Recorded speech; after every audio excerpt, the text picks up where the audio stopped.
मेरे प्यारे बच्चे, जिस प्रकार तुम उससे मिलने के लिए परेशान हो, वैसे ही वह भी तुमसे मिलने के लिए बहुत परेशान है।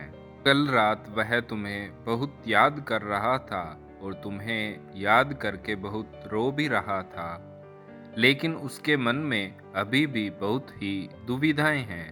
तुम दोनों बहुत दिनों से एक दूसरे से नाराज हो, जिस कारण से तुम्हारे बीच यह दूरियां आई है। उन बातों के बारे में कल वह सोच रहा था।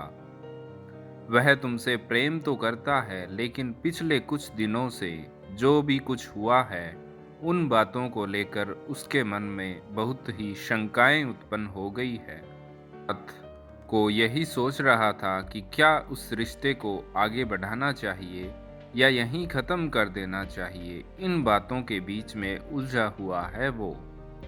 कहीं ना कहीं तुम्हारे अच्छे व्यवहार के कारण वह पूरी तरह से तुम्हें छोड़ नहीं पा रहा। तुम उसको बहुत अच्छे से समझते हो।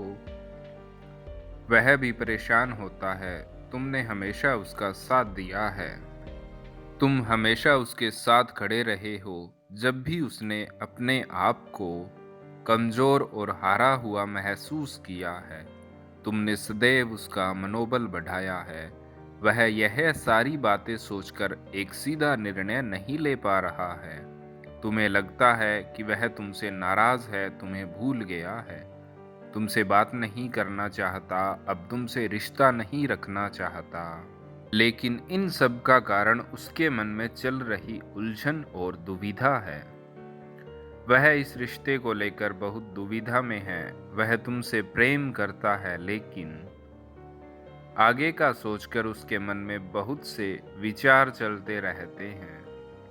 इस रिश्ते को लेकर वह बहुत डरा हुआ है। आगे कुछ भी करने से बहुत डर रहा है। तुम्हारे प्रेमी को लगता है कि वह अपना भविष्य तो नहीं बर्बाद कर रहा, और इसलिए वह अपनी भावनाओं को तुमसे छुपाता है। वह अपने आप को रोक रहा है। बार बार उसके मन में एक ही सवाल उठता है कि यदि वह इस रिश्ते में ज़्यादा शामिल हो गया और आगे कोई परेशानी के कारण उसे तुम्हें छोड़ना पड़ा, तो उसे बहुत परेशानी होगी, और इसी कारण वह बार बार तुमसे दूरी बना लेता है। वह बहुत कमज़ोर इरादों का व्यक्ति है। वह जीवन में कठिन निर्णय लेने से डरता है। वह केवल अपने बारे में नहीं, तुम्हारे बारे में भी सोचकर इस रिश्ते में आगे बढ़ने से डर रहा है। उसे लग रहा है कि बाद में तुम्हें दुख होगा। उसे बार बार यही लगता है कि इस रिश्ते का कोई भविष्य नहीं है।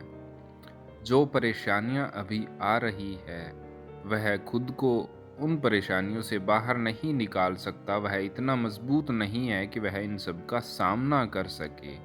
मेरे बच्चे, कई बार तुमने भी इस बात का एहसास किया होगा कि वह तुमसे बहुत कुछ कहना चाहता है, लेकिन अपने आप को रोक लेता है। या वह तुमसे जो कुछ भी कहता है, वह बातें उसके चेहरे के भाव से मेल नहीं खाती है।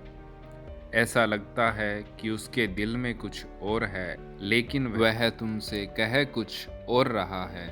मेरे बच्चे, इन सब का कारण उसके मन में बैठा हुआ डर है। वह तुमसे सच्चा प्रेम करता है और बहुत अधिक स्नेह रखता है। इस कारण वह तुम्हें किसी भी प्रकार का दुख नहीं देना चाहता। मेरे बच्चे, लेकिन तुम चिंता मत करो। शीघ्र ही उसे इस बात का एहसास होगा कि तुम उसके लिए कितने ज़रूरी हो। तुम उसके लिए सच्चे साथी हो। तुम्हें छोड़कर या तुमसे दूर जाकर वह बहुत बड़ी गलती कर रहा है। तुम्हारे पास लौटकर वापस जरूर आएगा। कुछ ही दिनों में किसी न किसी प्रकार से वह तुमसे संपर्क करेगा, इसलिए तुम अपनी चिंताओं को त्याग दो।